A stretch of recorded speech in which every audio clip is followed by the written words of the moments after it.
Right, well, good evening and welcome to all of you watching this meeting of parish councillors. I use this rather odd turn of phrase because this is not a parish council meeting. The law allowing parish councils to meet remotely expired on the 6th of May. However, we're using, frankly, a loophole which allows the councillors to meet and make recommendations to the clerk to whom we've delegated authority to make most decisions. We have checked this and it is all lawful. We can't do this indefinitely, but we can do it for a couple of months until the vaccination programme completes and we feel safe to resume physical meetings. The meetings themselves will follow the same format as a normal council meeting. So we'll start, as we always do, with an open forum for any questions that have been given to us. The meeting tonight is relatively straightforward, especially by comparison with the annual meeting which we held last month and the parish meeting which we held in April. And you may have heard last month that we decided to separate the annual parish meeting from council meetings in future, as it just made the evenings far too long. Tonight we've got some updates on broadband, the referendum for the neighbourhood plan, the future of MKC landscaping, a short discussion on a test we did on live streaming when we do start meeting again physically, and we've got 2 planning applications for us to consider. We've also approved, using our financial resources, the upgrade of streetlights in the village, and we've got the last part of that decision to make tonight, which is choosing the lantern type in Thrupp Close and the Chequers. We've also got to consider an application for the Milton Keynes Community Infrastructure Fund, where we've got a project put forward to us for improvements at the sports ground. There is a part 2, which is a confidential part of the meeting, and we'll have to switch the live stream off at that point. It's because there are some commercial matters where we're going to consider some quotes that have been given to us for various bits of work, and we have to treat contractors' quotations in confidence. But they relate to the entrance to Castle Field opposite the shop, where we need to do some fence repairs, and also some fence repairs between the fish pond play area and Gobbis Field. So it's nothing particularly secretive, we just have to look at the quotes associated with that work. So I will now start the meeting by asking for any questions that have been sent through to the clerk. Steve, have we had any questions from members of the public? No, you're muted. You're muted, Steve. Yep. Not last time I looked. I'm just looking to see if anything's come in last minute. Darren is apologising for running late. Okay, all right. But nothing else. There's no comments on Facebook either. No Facebook, and there's nobody who's actually joined the Zoom meeting, so we have no questions. So we can go straight into the meeting itself. We have apologies for absence from John Keane. As we just heard, Daryl Merritt is running late. I hope he'll join us later on. Is that all of us? Yeah, Phil, what was the reason for John's apology? I think he's on holiday. I'm doing this from memory, actually. I'm pretty certain he wrote and so. So we've got 1, 2, 3, 4, 5. So that's right. That's Darren. That would be 7. That makes 7. Are there any declarations of interest? I need to declare an interest in 5.1, the planning application at 23 Thrupp Close, because he's my neighbour. That's not 5.1. 5.2. 5.1 and 5.2. Did you say, Ian? No, you're 5.2, not 5.1, are you? 5.2 is Thrupp Close. Yeah. And you're 5.1, are you, Ian? No, you said 5.1. Yeah. No, Ian, are you declaring an interest in 5.1? No, you said 5.1. What you said, Phil. Okay, no, that's fine. That's fine. I've declared an interest in 5.2. You would declare an interest in 5.1. Ian, that's fine. Right. Any other declarations of interest? No, in that case, let's look at the minutes of the last meeting. Are there any material changes that, or matter of error rather, in those minutes that anyone wants to have corrected? In that case, if I propose that we accept them, can I have a seconder, please? That's Russell. All in favour? Are you okay with them, Ian? Yes. Yeah. Right. We now move on to 4.1, the clerk's report, and I will try and share that for everyone if I am able to do that. Wait a minute.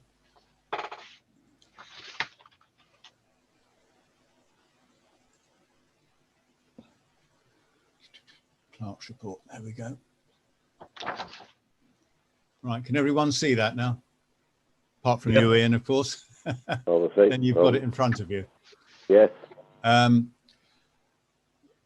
Right. So just glancing down this, can I just check, Steve, are the benches that have been delivered to the sports ground, are they going to be secured? They're going to have concrete bases, but it wasn't in mind to secure them. I mean, they are quite hefty things to actually take away from behind a locked gate. So, Steve, is that the delivery of the new seats or the old ones that have been taken out? no, we got 2 memorial seats come in, Ian, 2 wooden benches. That have just been placed on the grass for the moment, and Tag's going to put a concrete base under them. But yes, whereabouts are they? At the sports ground? They're at the sports ground, yeah. I could see those. Excuse me there. I will say you something. Get them somewhere secure. Yeah. Okay. Obviously, you looked on somebody's Facebook last week. Young lad that helps me has hatched some ducks and chickens, and somebody come up here last Wednesday night and took them. Yeah, no. So if they're going to take some chickens, they're going to take a seat. Yeah. I personally think if other councillors want to comment on this, but I think it would be wise to have those secured. I think it'd be very disappointing for the people who've donated those benches if someone were to come in with a truck and take them. Point taken. There, of course, is the third bench that needs to go up by the bus shelter in Mill Street, but we'll get that secured as well. Yeah, I think so.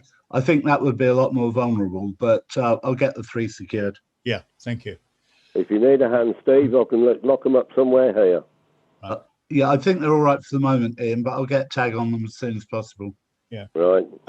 Ian, now I gather that you were dealing with the landscaping issues and the mower at the sports ground. Can you give us an update, please? Well, I've spoken to Steve a number of times. He gave me the number of the gentleman, which I tried once, and I've now lost his number, so I haven't spoken to him today. But as I've said before, with the mower at the sports ground, it doesn't need servicing each year. So every time you have a cheaper company come and do it, they don't do it properly anyhow. So this clown that's done the machines this time, you take the cylinders off a mower and put them on a jig and rebalance them. So if they hit a stone, they might be unbalanced. So you put them on a jig, rebalance them, and sharpen them correctly on a machine. This chap's been up there with an angle grinder. Yeah, but and he's making a darn sight worse job of it as it is. Yeah, but we had this discussion at the last meeting, I think, Ian, and I think the action was that you were going to contact the contractor because you're the one of us that actually knows what we're talking about. The rest of us don't. At the end of the day, I tried him. He didn't come to me. The next thing I know, when I saw Jordan, I heard the machine going. I went up there and saw Jordan up there, and 2 of them are cutting reasonable, and the other one doesn't cut at all properly. Okay. Well, look, can we leave this with you, Ian, because, to progress it, please. And if you need the number, if you contact Steve, I'm sure he'll give it to you again. I'll text the number to Ian again tomorrow. Right. What I've said to Steve today, we've had a discussion because Jordan's taken the diesel cans away, which I have retrieved and put back in my hands. I'm owed some for diesel from last year and the beginning of this year. But at the end of the day, if Jordan's going to do it, he's being paid to do it, and the cans stay there. If he fills it up, he charges it. If I fill them up, think, but he shouldn't be taking them away.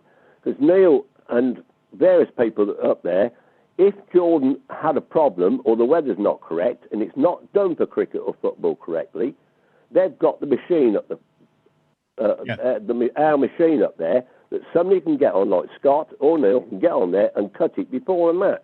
Well, that's what happened. Look, rather than spending too long on this, I know that Steve is trying to arrange either a meeting or a call with Jordan, and I've seen a note about the diesel cans being raised before, so that can be covered in that meeting. Is that okay, Steve? Actually, Phil, I had a chat with Ian today, and I'm away for Wednesday for a few days. So I'm not going to have the time to get people together.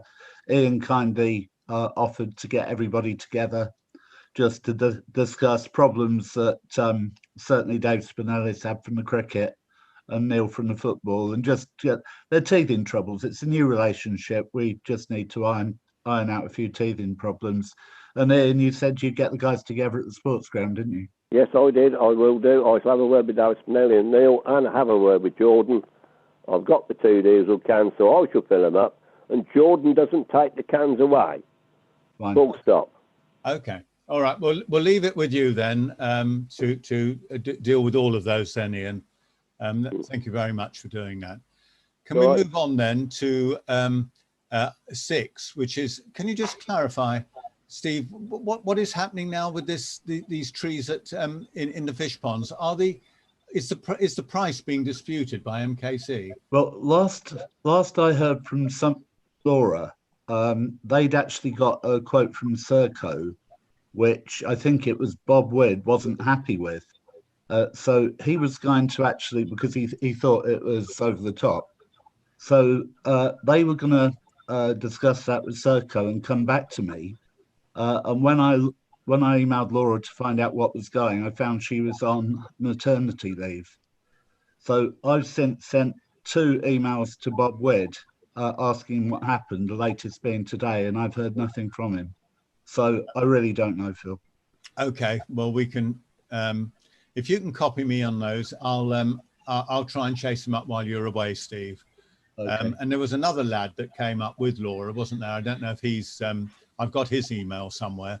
Well, the out of office gave Bob Wood as the contact for Laura. Okay. All right. If I'll see the email. Yeah, if you send that to me, I'll try and take it up.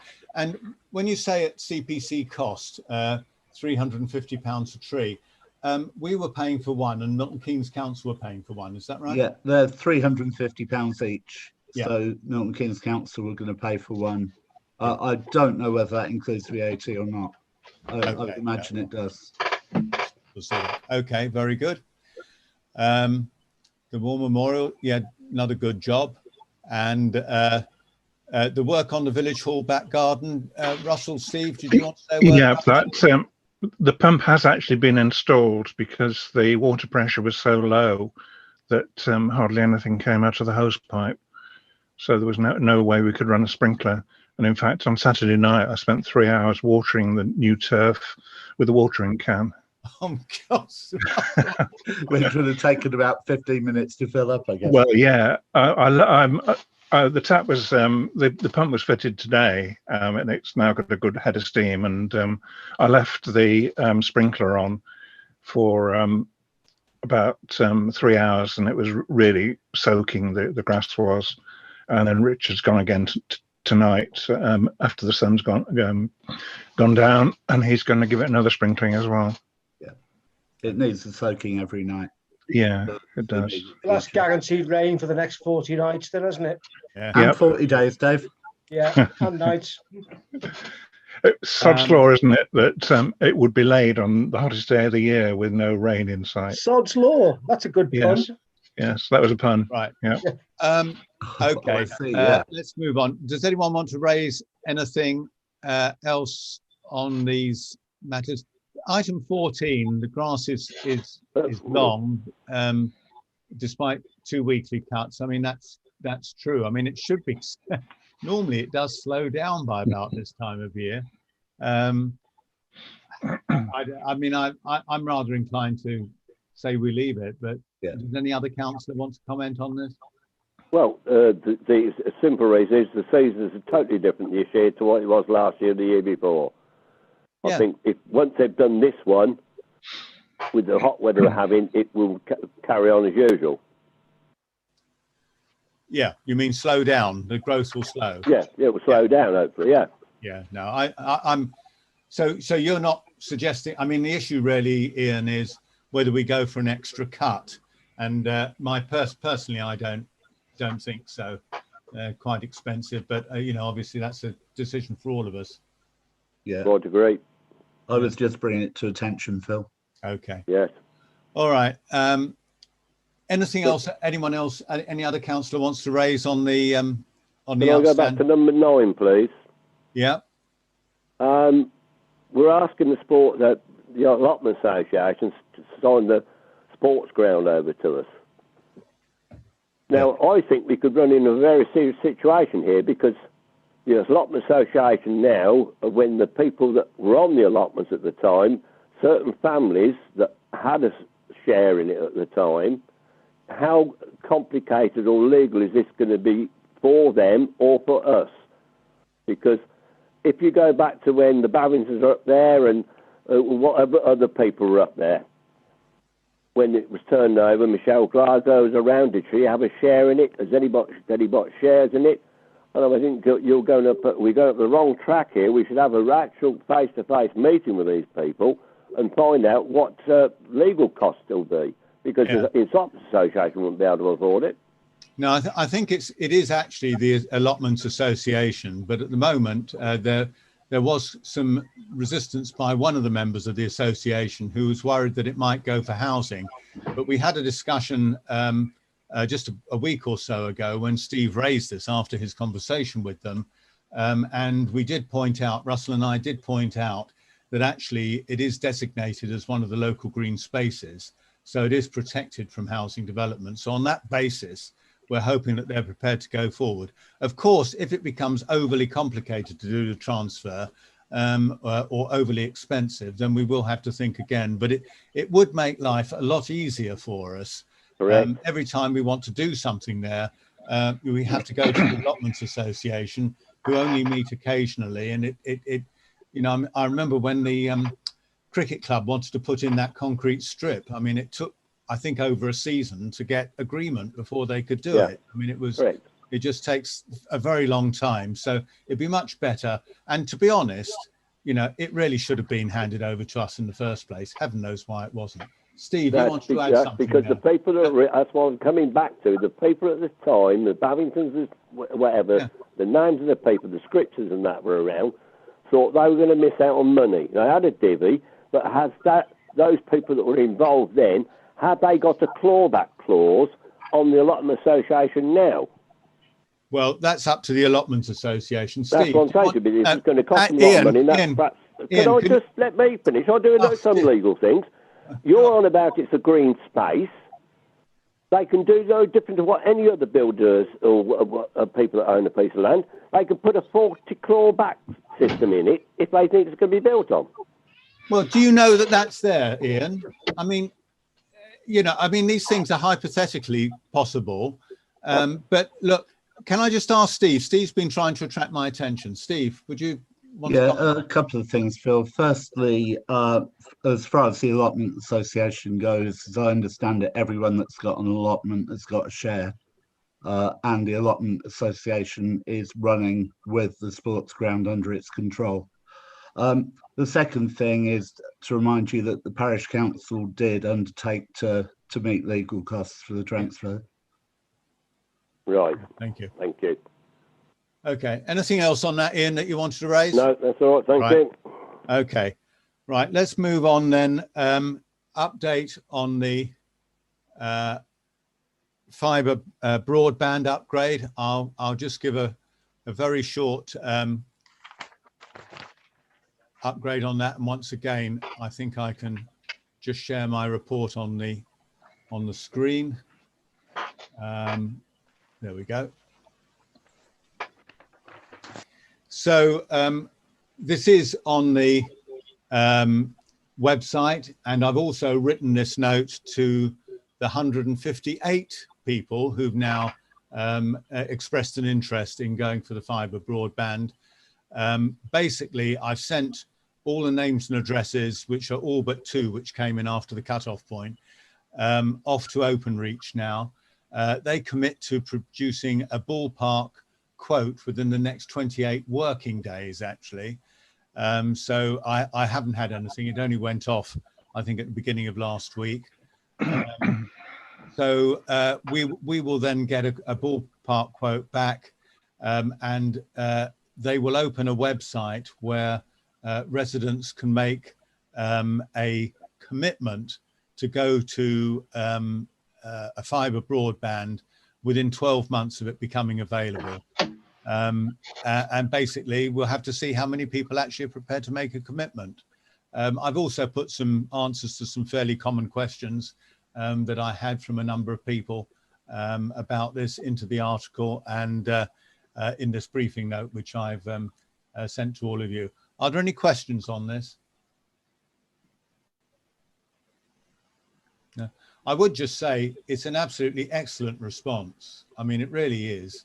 I mean, that's a very, very high proportion of the households in the village. And I'm hoping that it will be, you know, make it attractive for Openreach to install full fibre for us. Okay, but there's no questions on that. I'll stop that share. Chair, if I can just make an observation, we had this done in West Underwood last year, and just to warn you as a parish council, you will probably find that there will be some properties that are excluded owing to their distance from the main line, and if they don't fit into Openreach's category, the costs of actually getting connected are extortionate. I know this because my house was too far away from the road, although I'm only about 100 metres from the road, and the charge that I had to pay individually to get on it was £6,000, which I, needless to say, didn't pay. Oh. No, I do understand that. As it happens, virtually all the households that expressed interest are in the village part of the parish. So I think with one exception. But what me? I did. Sorry. What me? No, not you, Ian. Not you. So you weren't actually. You didn't express an interest, so you weren't on the list. But Bullington End Road is obviously in up to Darren, so hopefully it will come along up to you. But it's an excellent response, is the point. Right, Darren. Firstly, apologies, I was late. Hopefully you saw my message. Kay was trying to say something, I think. I'm not too sure if she's struggling with her sound. Kay, were you trying to say something? You are. Oh, we can't hear you. Can you hear me now? Yes. Yeah. Okay, it's all right, it's running off the wrong mic. All I wanted to know is, okay, so if enough people sign up, I'm assuming that, and the people who I delivered leaflets to, they were all within the footprint of the village. There was nobody outside that village. So I'm assuming that everybody who has signed up would be not too far away. That's correct. And so if enough people sign up with the £1,500 grant or the £3,500 as a business, I'm assuming that if we get enough people, that would just cover the costs. So yes. People don't have to pay anything. So it would be to everybody's advantage to show show an interest in it, because even if they don't use broadband, then they would have that option. Well, I think the situation is now that a very large number of people have done the expression of interest, which doesn't make a commitment. The next stage is that they give us a ballpark cost. So the ballpark cost for Hanslope, for example, was 740,000. So it's quite a big sum of money. And they would have required 42% of their households to have actually then made a commitment, which is the next stage. Now, I do know that at least 2 of the people who expressed an interest expressly did so on the basis that they said, oh, if it's going to be cheaper, then of course I'd like to do it. Well, it's not going to be cheaper. I mean, it is a bit more, depending on which supplier you go to. But obviously you're getting a speed which is, up to a gigabit, depending on which service you choose to provide. And also, by the way, also more reliable. So and some providers, it would be actually cheaper, because I was with BT and it was costing me about 50 something pounds a month, which I stopped that. But I think that other like providers, not mentioning any names, obviously, but there are providers who are connected with BT that would probably offer about almost the same as they're getting at the moment. So I think it would be definitely worth. Yeah, no, absolutely. I mean, that's what residents will have to do. They'll have to look round at the suppliers to see how much the fibre offerings are, and then make a decision as to whether they're going to commit. Yeah, and I think the other thing is that our system is never going to get any better with aluminium as one of. Well, sorry, the only other thing that did come up, which Darren's friend from up in Hanslope, who ran the Hanslope initiative, did tell me, is that Openreach have published all the exchanges that they are going to convert to full fibre, and that does include Hanslope, but the date is December, or by December 2026. So it's 5.5 years from now, which is quite a long time to wait. So obviously, I think a lot of people, particularly those people in the village who are running businesses, a lot of people said that they run a business from home, and they do need a faster and more reliable broadband, as soon as possible. But even if it goes ahead, it will still be at least a year. Well, it'll be about a year before they actually build it out. So anyway, there we go. Now, I would say to the ward councillors that in North Hants Council have actually paid GigaClear, who are an alternative supplier, to install fibre broadband throughout all the villages. So villages like Hartwell and Cosgrove are getting GigaClear full fibre broadband delivered in the course of the next few months, without having to go through this kerfuffle of getting these vouchers and going through the government's rural grant scheme. And I do wonder, given that Milton Keynes is very much a borough of two parts, the urban part, which obviously is quite dense and so on, and the rural part. North Hants seems to be looking after its rural part, and paying some money to make sure the full fibre broadband goes in, whereas Milton Keynes Council just seems to be saying, well, over to you and the government schemes, which I think is a pretty poor. And the reason I mention this is that if there is a delta that comes out in between the number of vouchers from committed fibre users in Castlethorpe and the cost which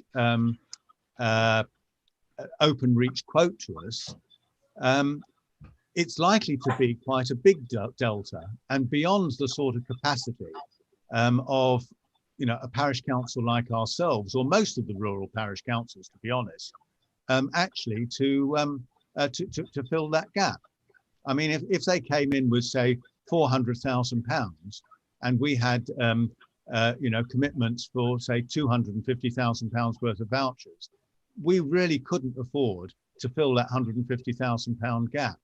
And that's the commitment that North Hants is doing for its rural villages, and it might be worth understanding why Milton Keynes isn't doing the same. Anyway, that's my little rant. As Milton Keynes is fast growing as well. It's supposed to be one of the fastest growing places, and so many businesses here. So more people are going to come. They're going to live in the outlying. So. Yeah. Sorry. A point of detail. Is that an action that the ward councillors have taken on themselves? Well, let's listen to the response first. George was trying to speak before you whack him with an action. I was just going to say, Chair, that it's the first I've heard of it, so I don't have an answer, I'm afraid. I can inquire. I mean, in the city, we've got Milton Keynes city fibre being put in all over the place, so it's only the rural wards that will not be getting that. And I'm not sure that helping the rural wards will be the prime objective of the current administration. But I will ask about, because as I say, I haven't heard anything. Just on the connectivity thing, Kay was saying that she thought that probably most people in the envelope would be connectable. It really does depend on the distance that you are away from the road. Like, for example, Phil, if your path was 2 meters longer than the what they have on their thing, you would have to pay X £100 per meter to get the additional amount put in. So whether you're in the village or not, it's just how far away your house is from the road. Yeah. Okay. All right.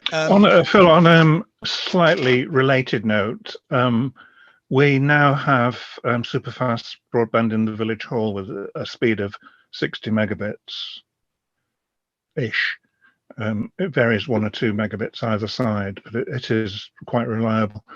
When I was negotiating it with TalkTalk, I asked whether we could upgrade to full fibre if it came, and they said yes, you can upgrade at any time.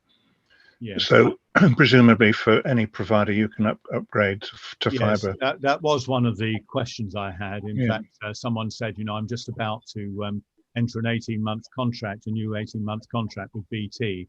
Should I do it? And my response was yes, because you would still be able to make the commitment. And in any case, BT, I'm sure, would love to upgrade you. As Kay says, they charge a fair amount. Shall we move on? I'll come back to the village hall on the physical meetings anyway, Russell. Can we move on to 4.3, the modified neighbourhood plan? And again, I'll just share that particular report.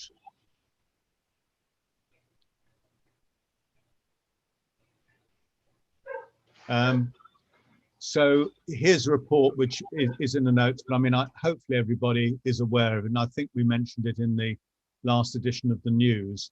The modified neighbourhood plan has been completed. We're not happy with it because it removed Gobbies as a local green space. I think, frankly, shame on the administration for doing this, because it became clear when the residents went to their barrister that, frankly, providing the principal authority acts reasonably, or more to the point, not unreasonably, it could make a decision either way. And the evidence that we produced, I think, would have been quite sufficient for them to make a decision to designate, but they just were not willing to do that. I think it is a disgrace, and probably echoes the point that George was making about the priorities of the current administration. They couldn't really care less about the rural parts of the borough. However, the modified neighbourhood plan does have to go to referendum, and it will be on the 22nd of July, Thursday the 22nd. Postal and proxy votes will be available. They weren't available the last time we did it in 2017. I'm not quite sure whether it's whether the regulations have changed, but they will be available. I've had that in writing from MKC Democratic Services. And my message to all residents that are watching this, and please pass the word, is please would you support this neighbourhood plan. It gives more authority in planning decisions. It gives protections to all of our boundaries, including Gobbies, for a further period, regardless of whether Milton Keynes Council meets its housing targets. There's a trigger that can be tripped if Milton Keynes doesn't meet its housing targets, which means that some of the provisions in Plan MK get set aside. But this would protect it for another period of time. And so we do urge you, please, to vote. If you don't want to vote in person, please apply for a postal vote and do that. So vote, vote, vote, please. Now, I say that now because as a parish council, we're not allowed to say it within 28 days of the meeting. And the ward councillors similarly. I did send out the briefing from Democratic Services to you. I hope you got it, Chris, as well. But basically it says you can't campaign as a council, as a parish council or as a ward councillor within 28 days. It's a PERDA period. Any questions on that before I move on? No, okay. The 4.4 is an update on the resumption of physical parish council meetings. Russell has put a very short note in your folder. I won't bother sharing it because it's almost trivial, really. But Russell, as part of this and as our decision at the last meeting, has, as he's just said, now got broadband installed in the village hall, which, apart from making it possible for us to broadcast our meetings when we start meeting physically, also I think will be a real asset when we come to letting the hall out and the use of the hall. So I think that's a really good thing for on many fronts. Steve, Russell and me, together with the technical assistance of my my grandson, my adult grandson, did do a little test down at the village hall a couple of weeks ago. I have put an abbreviated version of that onto our YouTube site that you can have a look at. The village hall is very echoey. I have got a pretty much a semi-professional microphone. I have bought a muffler to go over that, and Russell and I will probably have another test in the near future. And we're also looking at perhaps getting another camera to go in there, so that you know, residents can actually see what's happening, as there has been quite good take up. I mean, typically, I don't know, Russell could probably tell us how many people are watching on Facebook at the moment, but typically there's about 20-ish watching on Facebook, and then there's about the same number or a bit more actually catch up on YouTube afterwards. So there's a genuine interest in this, but I think it does show the poor quality of other available television, but there we go. Apparently not tonight, because there's only 7 people watching. Only 7. All right, there Yeah, we go. one of those is me, because I'm watching it on my phone. Right, so we've peaked, have we? They'll be out barbecuing in their gardens. It's such a lovely evening. Why would you want to be inside? So what we will do though is we will broadcast, and we'll try and make it as good as we can. But obviously we're not going to go to a huge expense, and you know, we're not the BBC or somebody. It's going to be just our work. I'm waiting for the box set. I've just sold the rights to HBO in America. Right. Anyway, Russell and I will fiddle around with that a little bit. If you look at the video, you'll see that we swung it through 90 degrees to allow the residents and members of the public to sit further away from the parish council for COVID safety reasons. And of course, we don't know what the rules will be after the 21st, or indeed, you know, the 5th of July, whenever the date is that they decide on.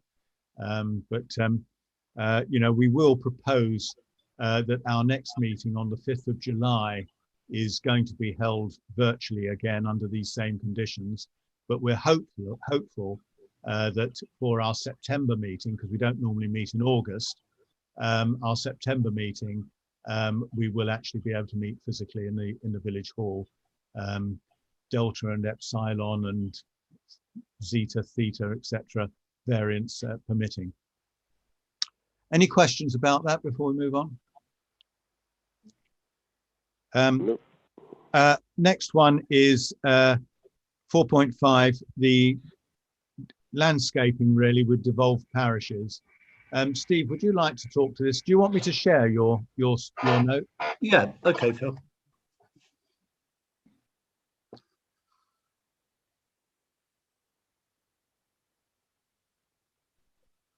Over to you, Steve. Right. Essentially, the landscaping contract with Serco runs out in 2023, and Milton Keynes Council are having to start now to actually go about actually, if you like, refreshing that. So they're getting together with parishes, and I attended a session for parishes that had taken on responsibility for landscaping, and also the so-called third option, where they've taken over management of Serco's work in landscaping. And at the moment, they're looking at considering 4 options. I have to say that 2 look pretty Cloud-Cuckoo-land to me. Option number 1 is to do what we're doing now. And option 4 is to go along the same lines, but hopefully work out something where parishes can work more together in partnership. I know when we took out this landscaping contract, we were looking for a larger parish to maybe be able to bid for our services along with private enterprises. But so I'm taking option 4 to be that. Now, there are 2 strange options that just seem ridiculous to me. I mean, they're talking about making a kind of pseudo company between Milton Keynes Council and the parishes, and also a consortium there. But there was absolutely no appetite for that whatsoever. And I did ask the question. I said, well, seeing as you've had no kind of support for either of these options, do you really want to proceed with them? And the answer was, well, yes. So, but bearing in mind, they're also going to have a workshop with the parishes that have remained in-house. They're going to come up with some options and actually agree those through a delegated decision that they're hoping to do in July. So it pretty much a watch this space, but on the table is certainly do what we're doing now and work with more partnership between the parishes to maybe share services, purchase services, etc., etc. Just one final note on that is that I noted that some parishes have actually got a councillor assigned with responsibility for biodiversity. And I think that there is one among us that I talked to about it who's quite interested in the same thing. And I thought maybe it would be a good idea for one of the councillors to actually work hand in hand, because Milton Keynes Council are very, very keen on biodiversity and very proud of the fact that they're at the forefront nationally. So I just wondered whether the councillors might actually agree that it's worth assigning giving a councillor a biodiversity green hat. That's really all I've got to say on it. I think there's another workshop coming up, but I haven't really noted what that was for. Phil's going to attend. Yeah, there's one on Wednesday, I think it is. Yeah, which I can't attend. Yeah, which I've said I will do. I think I've had the joining instructions. Yeah, I mean, I have to say, talking about building consortia and all the rest of it, the ability of some parishes to do that, I'm not even sure we've got the powers to do it, to be honest, unless you've got, a general power of competence. I think the idea was for it all to be led by Milton Keynes Council, and I'd actually question their ability to do it as well. Yeah, or maybe even more so. I mean, forgive me, but I think this is just the arrogance of Emily Darlington. Yeah, by the way, she's gone away from public realm now, and yeah, good. Yeah, hurrah! And there's Lauren Townsend. Lauren, yeah. She's. I mean, I've worked with her on the Community Safety Partnership, and she also I worked with her when the DRT decision was made, the transport.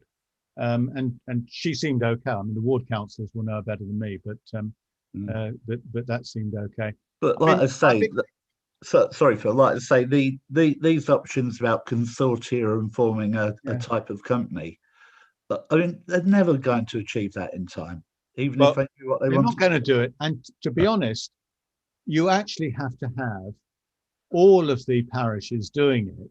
Heaven knows how you get parish meetings doing it.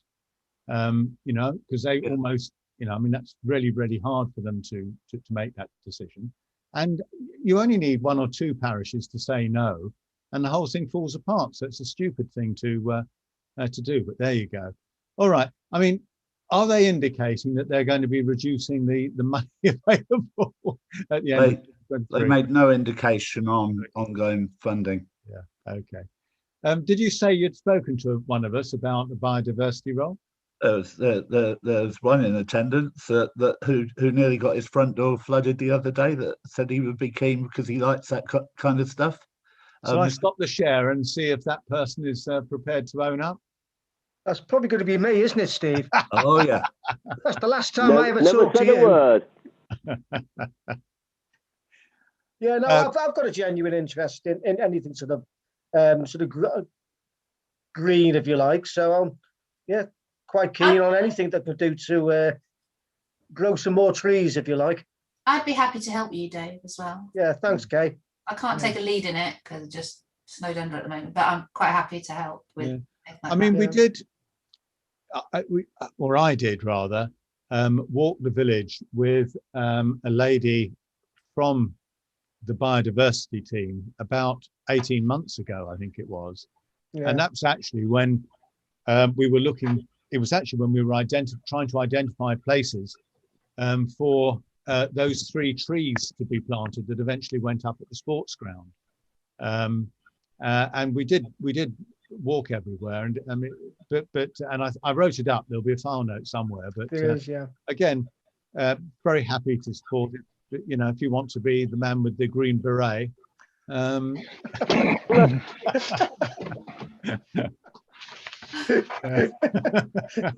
leave it to you.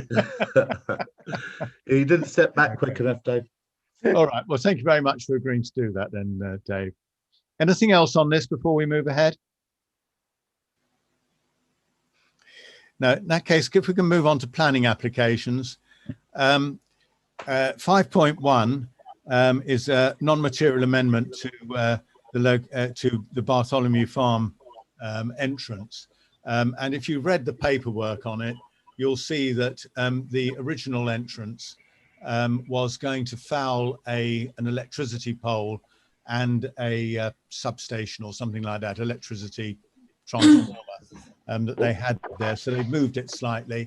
I have got it available to show to everyone if you want to look, but in my view, this is quite genuinely a non-material amendment, and I personally have no comment on it. Would anyone else like to speak to it? Yes, if I would, please. Yeah. This entrance, Steve's given me a plan here of it as such, and you're talking about biodiversity. They are going to be taking out 2, if not 3, if not 4 trees that the parish council planted on the side of the road up there on the top of the hill. So are they going to be replaced? What's going to happen with them? Right, I'm going to have a quick look at the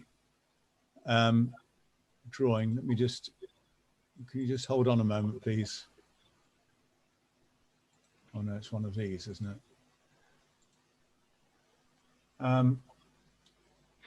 One has to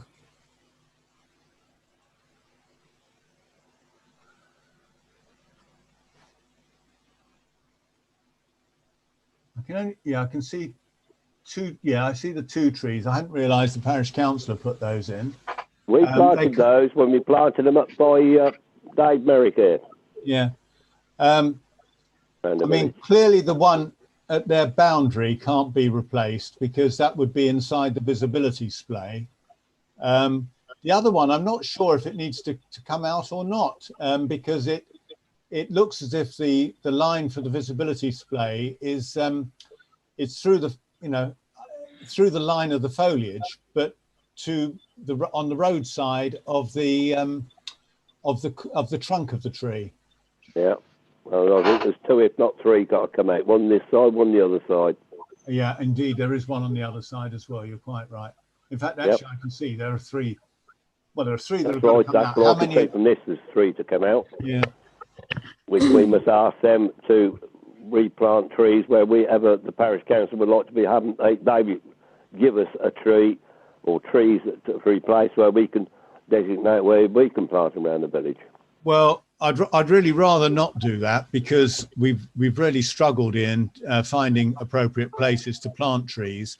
But I think it would be a reasonable comment to ask that where they're taking trees out, they should replace with a mature specimen. You know, within the do I mean within the visibility spray? I suppose, yeah, outside the visibility spray. Yeah. Yeah, that would be a reasonable comment, I think. Yeah, I'd go along with that. Any other comments?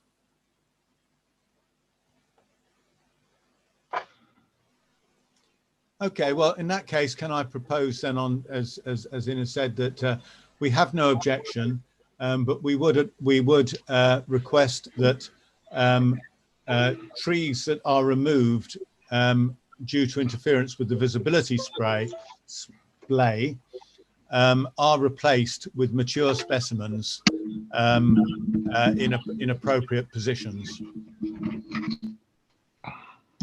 Yep. Everyone happy with that? I think we need to formally vote. Yeah, just raise hands. Yeah. Great stuff. Excellent. Thanks, Phil. Thanks, Ian. Okay. Right. If we now go on to, I have to now to declare an interest in 5.2. So I will switch my, I'll hand over to Russell. Yeah, I hope you can hear me, because I seem to have lost video. So, yeah.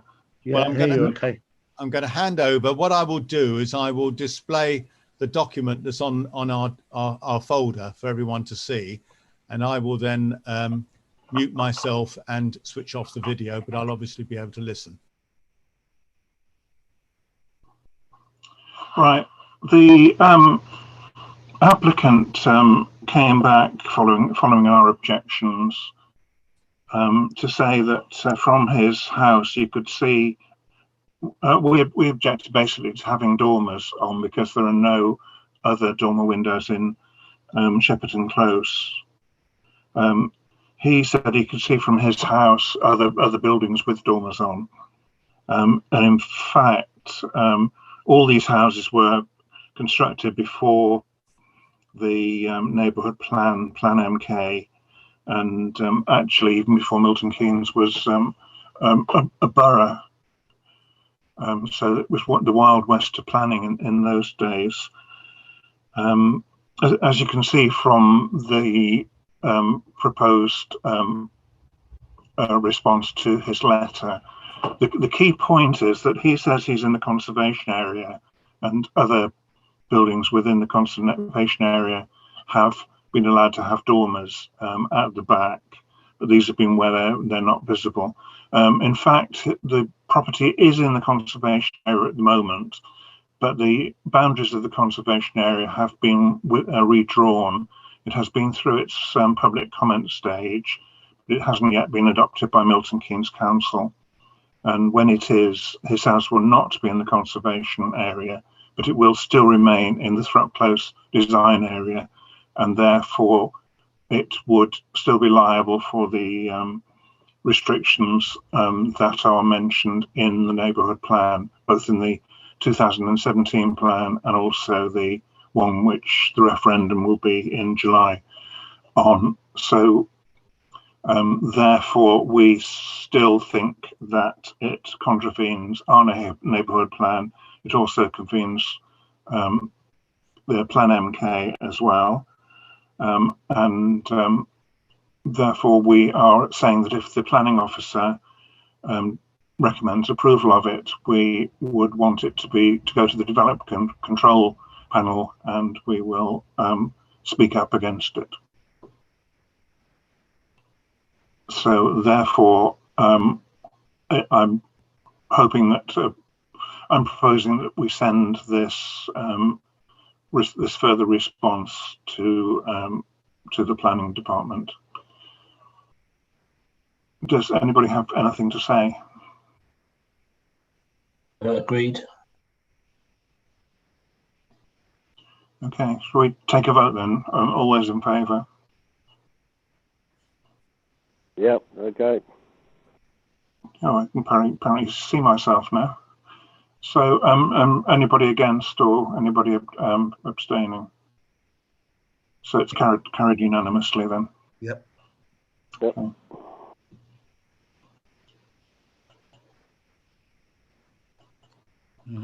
Okay. I'm just starting my video again. Right. Moving then on to report back on previous planning applications. There's the 40 static caravans at Cosgrove Leisure Park. The application submitted, but they've done an unbelievably complicated study on the delivery access on this, which fortunately is all through Cosgrove. It's down the Yardley Road from the A508 into Cosgrove that way, and is not coming via Foxcovert Lane, which I know a lot of residents in Foxcovert Lane have objected to the delivery of the mobile homes down there, principally because of the damage that it's occasionally does to the verge. And certainly I've had to take up with MKC Highways on a number of occasions on behalf of the residents there, the damage that has been done. Particularly some of the residents there actually take the trouble to make it look very nice. And it's obviously damaged very badly when a mobile home runs its wheels, mounts the verge and runs its wheels over it. So anyway, it's very good that we've actually been able to get this condition put in, and that's now in the approved delivery plan. So that's very good. Sorry, Chair, can I just say that, call me an old skeptic, but I wouldn't be at all surprised if they still delivered down Foxcovert Lane. So should we put something out to say that if we see a mobile home being delivered that way, that they inform us and we re-notify planning enforcement? Yeah, well, we would do anyway. I mean, you can minute it if you like, but yeah, we would do that anyhow. Yeah. Could we put a notice out just warning the drivers they're not allowed to go down Foxcovert Lane? Oh, no, you're not. No. We can't put notices up on No, the highway. can't do that.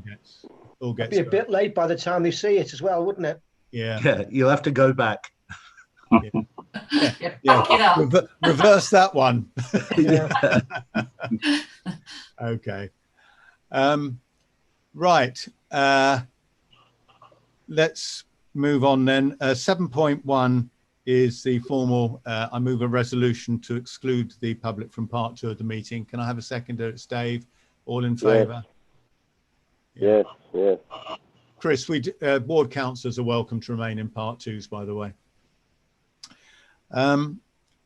Right. 7.2 is about the lanterns that we want to order for the Chequers and Thrupp Close. And there's some additional comments that came up because I think all councillors, parish councillors are aware that Steve said he was going to sort of try and do a kind of straw poll in Thrupp Close. And I said, well, why don't we actually do a proper survey?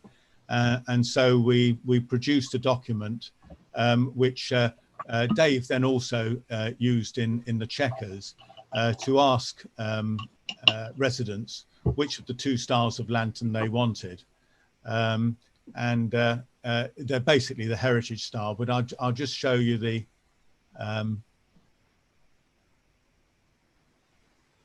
here we go. Still coming in. What was that for? Is that It's all for heritage. All for heritage. Right. So you can see here that in the Chequers, it was entirely for the traditional heritage style. And in Thrupp Close, it was 24, presumably 25, is it now? I don't know. 25 now, yeah. Yeah. And 2 for the modern heritage. 3 if you counted me, but I won't be mulish about it now. You'll note, so the first point of this is I'd just like to move I will in a moment, I'll wait until I stop the screen share. move a formal resolution that we go for heritage throughout. You will notice that, of course, we then got some comments back about the lights. So I need to get the street light numbers. And do you know, in the village, all the street lights have got numbers like NS for North Street and SS for South Street. And do you know, for Thrupp Close and the Checkers, they're both TC.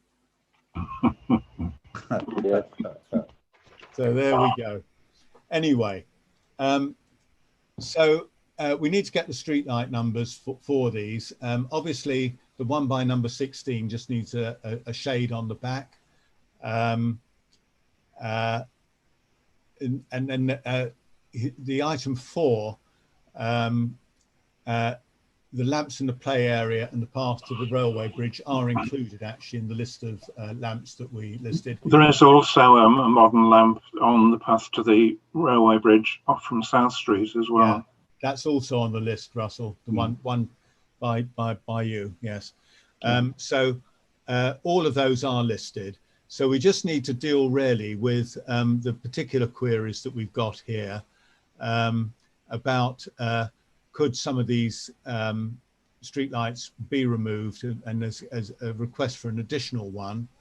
I'm amused at the one from number 71 in Thrupp Close saying the lamppost is in the front garden. I might actually suggest that might mean that their front garden is now in the public realm. Actually, I might have taken a little bit of license there, Phil. It might be abutting the front garden. Anyway, so we can have a look at those, and I'll write to Chris Hales.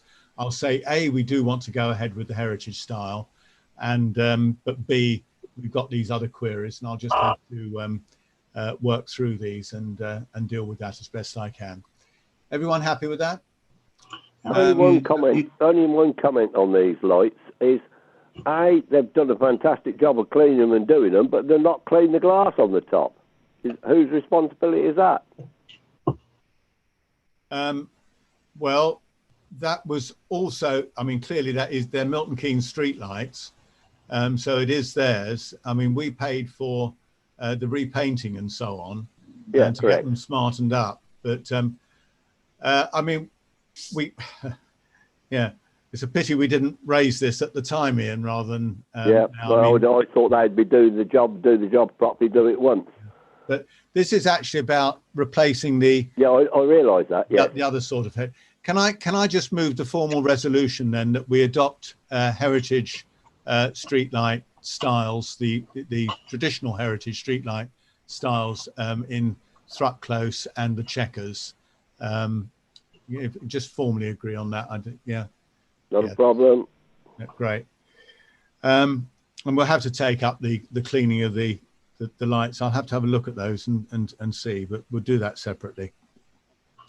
Right. Item 7.3 is to consider and advise candidates for the Community Infrastructure Fund grants. And I think, Russell, you're going to speak on that to do with the proposition from the sports ground. Yeah, they would like a 2G or a 3G surface installing on the tennis courts so that it would be suitable for five-a-side football, kids football training, and basketball, and as well as tennis. Apparently, Carl Seblon, who looks after the tennis courts, says that the coach says that a 2G surface is not ideal for tennis, although it's excellent for everything else. He's got a ballpark figure for installing a 2G surface of £27,000 plus VAT. Just to repaint the tennis courts with a proper hard durable coating is 6,000 plus VAT. But then you wouldn't have the advantage of it being a multi-purpose area. Okay, so what do you want us to do, Russell? Well, discuss it first of all, because I see Darren and Kay have got their hands up. Darren, then. So have we got quotes for 3G, 4G, which are 4G and 5G are not recommended. oh, really? Okay. No, 2G is the one that is recommended, and 3G is sort of recommended, but 2G is the one that is recommended by all the. Is that the multi-purpose? Is it? Yeah. But yeah. not tennis. No. Is there one that does tennis? Or? I don't know. Yeah. I only got these quotes from Carl actually about 7 o'clock tonight, so I know nothing much else apart from that. If I was the tennis club, I'd be pretty fed up if we coated it with something that wasn't suitable for tennis, their tennis court. So I think unless we can find something that is suitable for tennis as well, I don't think you can make it into multi-purpose. Yeah, I think it has to be. I think it has to be suitable, highly suitable for tennis as well, seeing as it is actually their court, and they have got a tennis club that runs. I mean, it's not as though it's not used. It's not like a disused area. So, I don't know. Is there no way that there's somewhere else to make it a multi-purpose area, like a part of the field or something, like to the right where the cars park, or so that we could use where it's not being used, where it's not used for cricket or football? Is there an area? I don't think actually there's anywhere that's not the bit that's used for cricket is cricket, and the rest of it's for football. I don't think there's any area that's not actually used. Okay, fair enough. The only area suitable for an all-purpose surface is actually the tennis courts. Yeah, but I think it has to be something that's suitable for tennis as well. So, is it worth asking him again? Well, can I just make a point just before you come to you, Steve? I believe that the deadline for this is August. So what I could suggest is that, I mean, Carl's email only came in at about 5 o'clock this afternoon. Yeah. So, Russell hasn't really had a chance to absorb it or discuss it at all. Well, even an email, actually, it was a text. Oh, it was a text, was it? Yeah. Oh, no, I saw an email. No, anyway. That's right. It was a very brief email. Yeah, that's right. So if I could make a suggestion, is that that Russell continues to investigate whether this is going to be viable. It's the £6,000 one option, which, by the way, would mean us finding £3,000. So if we could get a supplementary grant from somewhere else, providing it's not from Milton Keynes Council, we can use to set that against the CIF scheme. So if there's a Sport England grant or something like that, we can put that in, and that would obviously minimise the cost to us, which is what we have done in the past. Russell, wouldn't it not be sensible for me, because I'm on the sports, etc., meeting up with 2 or 3 people that want to use it to see which way we can go forward? Yeah, that would be a good idea. Yeah. I think it's the only idea. I mean, if you're going to spend money, it's got to be spent in the right manner for the right thing for the right people. Yeah, it also makes sense to do something that benefits not just the tennis people, but a lot more people as well, the maximum number of people. Yeah, if we can. Yeah. I would comment actually. I don't honestly know why the surface isn't ideal, but that's just what Carl said the coach told him.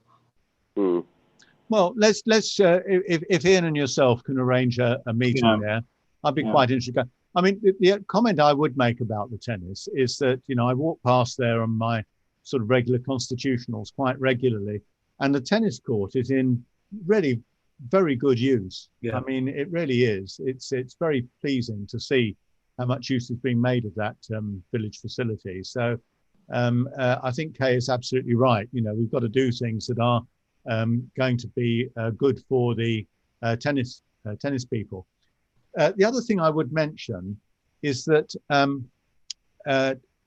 Dave and I as you know, between us, he does the heavy work and I do the take the glory of the SID, moving the SID around. Yeah, that's right. So, and by the way, there, I don't know if you saw on Facebook, after the previous session on Hanslope Road, there was some very high speeds, and we always copy the Sergeant of Specials constables in on this, and he came out the next day and did a short stint on Hanslope Road and pulled over a couple of vehicles, and they got their tickets, and a couple of others were warned. So they really do respond to these results that we're sending through. So I'm very keen that we continue with the SID, but there's something wrong with the device. I think it's just reaching end of life. I think what we might look at is, if the sports ground application for the CIF fails this year, perhaps Dave and I'll do it, Dave, we'll try and find out if there is another bit of kit that we could look at to replace the SID, that would give us a bit more life, because it's just, I mean, it's sort of okay, but it only lasts really 4 days, doesn't it, Dave, instead of the 8 that it used to. And it's not the battery, because the battery it's doing it's lasting 5 or 6 days at the moment. So whether the reason is just death throws or not, I don't know. Yeah. And if we can't do it this year, we'll look at getting, making a CIF application next year. Steve, could you put on a little solar panel, Dave? Yeah. What, on me or the device? Yeah, on the device. On your head, Dave. I was just going to make the point, Phil, that it probably doesn't apply so much if we're going for the kind of cheaper option for the tennis court of 6,000. But I had made the point in an email that if we're talking about 30,000, Russell can't afford a parrot. If we're going for about 30,000, then the other 15,000 would have to be found from non-MKC purse. And I did ask Carl whether he could actually investigate the opportunity to apply for a Sport England grant or something like that.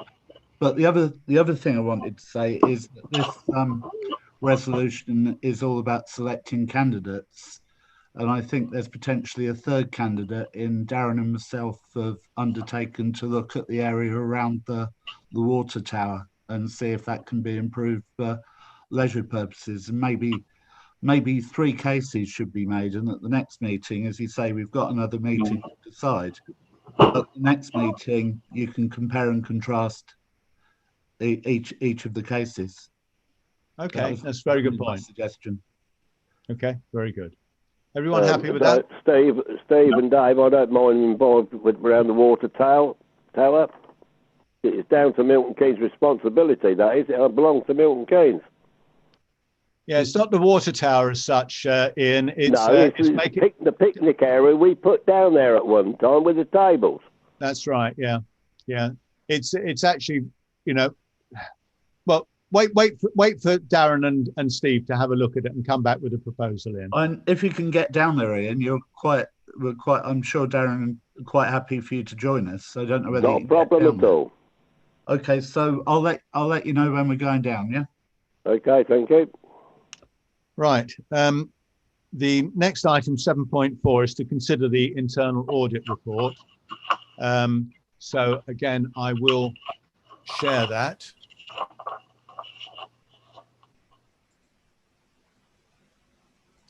Everyone can see that. Steve, do you just want to take us through it? I'm not really prepared to do so, Phil. I was kind of anticipating that everyone would read it and just kind of raise any issues, concerns that they had. Has anyone got any concerns? No. I haven't got it, so I can't say. I copied it to you, Ian. Not in this list. It's 7.4. I wrote it. No, 7.4. Right but corner. You haven't given me what it is. Well, I don't know what happened there because I printed it off. Okay. Well, apologies anyway if you haven't got it. Not a problem. I don't want my ass kicked if nobody else. Yeah, it'll be my ass that gets kicked. All right. Right. Okay. I enjoy that one. I think there are a couple of recommendations in there, but I think otherwise it's all for. I mean, obviously we were aware when we invested in the so I've forgotten the CCLA, isn't it? Yeah. Bond that there was a fee that we would have to pay to go into it, but given the likelihood of returns being very, very low in the future, we felt we needed to do something more with that money. Any other comments anyone wants to make, or we just move on? The recommendations, are these recommendations or in view of what the auditor has said, are they things that must be done? No, they're recommendations. Right, okay. Okay.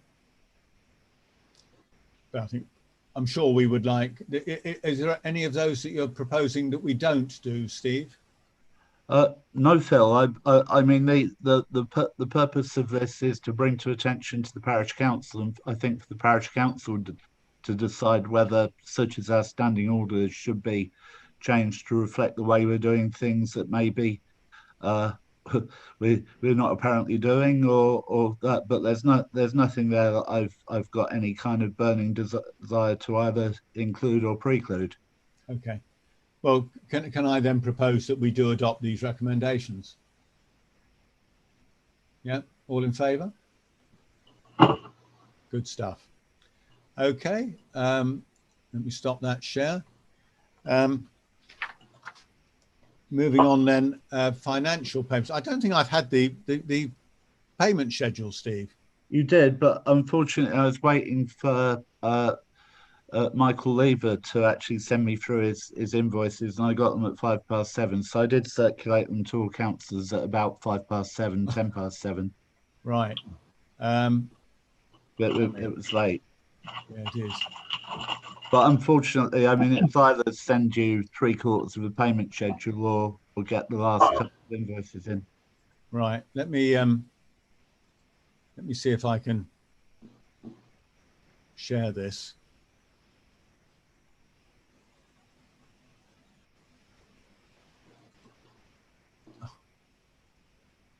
What's going on now?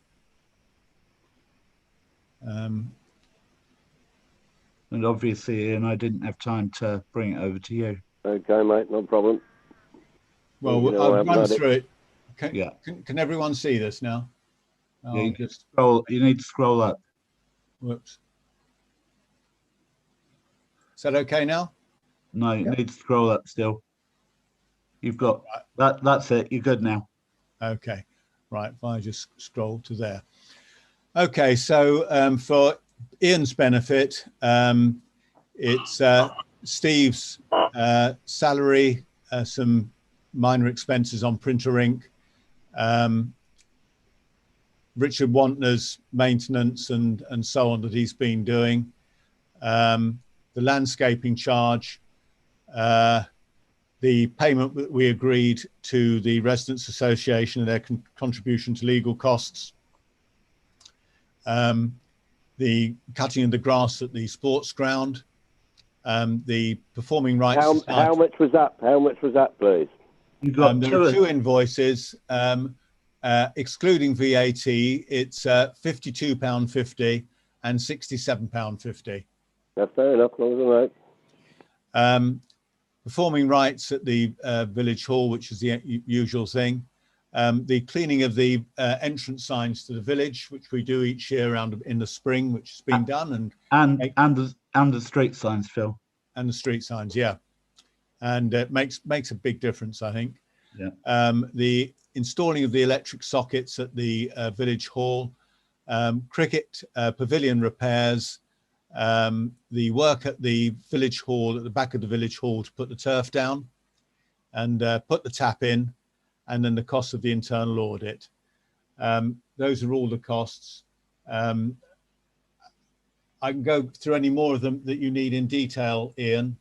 No, just that was one that sparked my brain. Right. What I've got. Any questions by anybody else on this? In that case, if I propose, can I have a seconder? Wait a minute, I'll just stop the share so we can see this. Whose hand was up first for the second? Kay, ladies first. All in favour? Right, unanimous, of course. Right, have there been any correspondence received, Steve? Not that I've seen, Phil. Right. Any other business?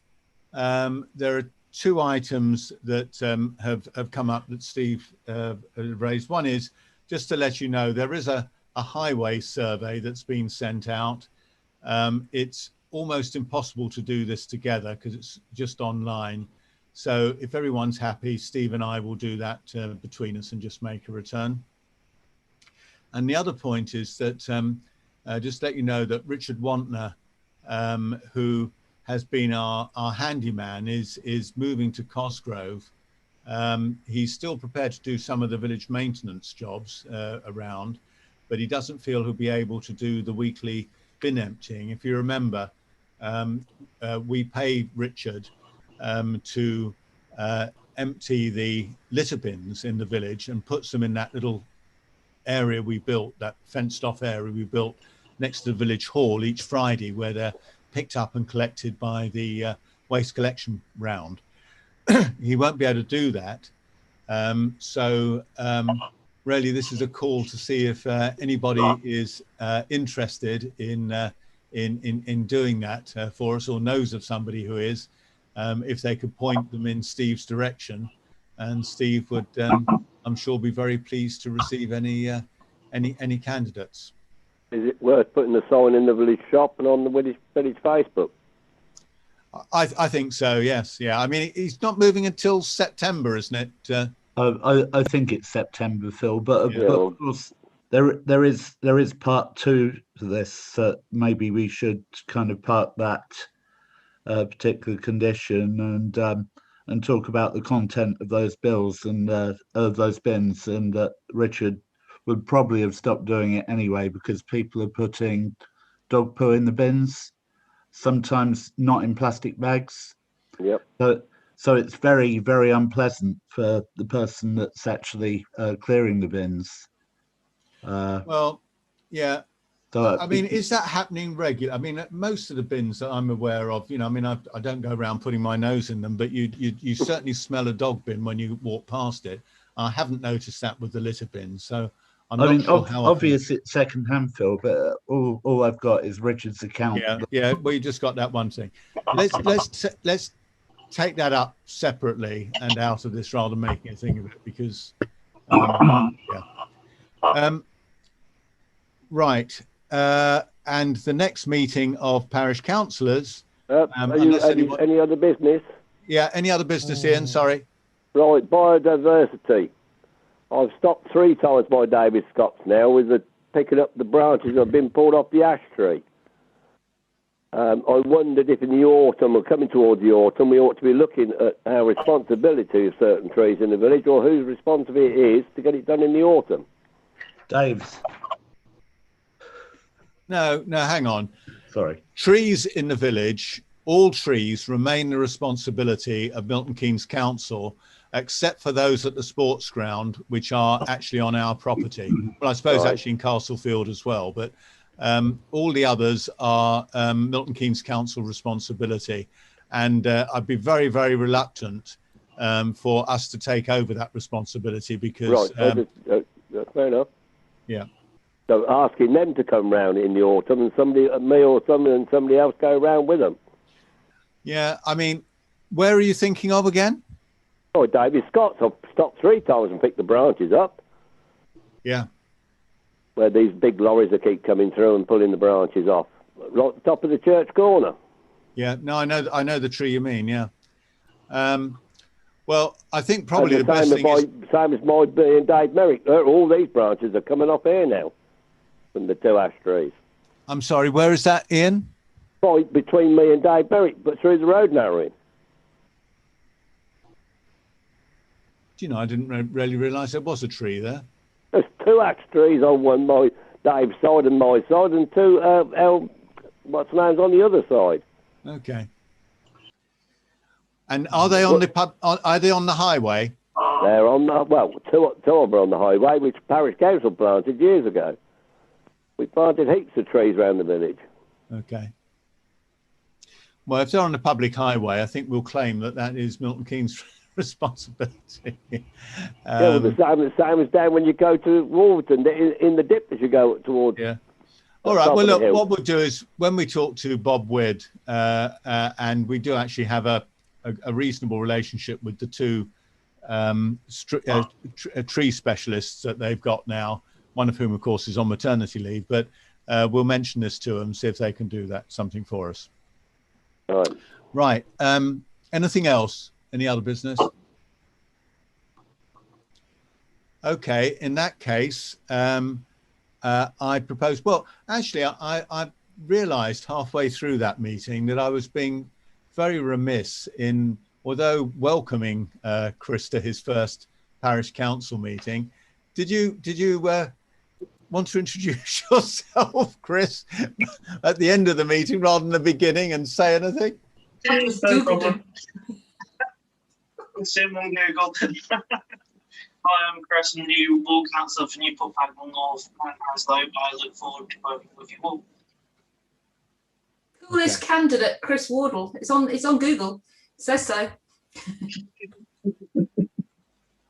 Right. Yeah, okay, after Chris. this meeting tonight, he'll do a runner and won't come back into it. Right.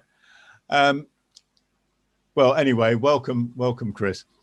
Right. Well, in that case, I will now close part one of the meeting. Ward councillors, you're very welcome to stay. We're just looking at these two quotes that we've got or not got, depending on where we find. But we will now stop the live stream. So thank you to all the residents who've been watching, and we'll see you on the 5th of July.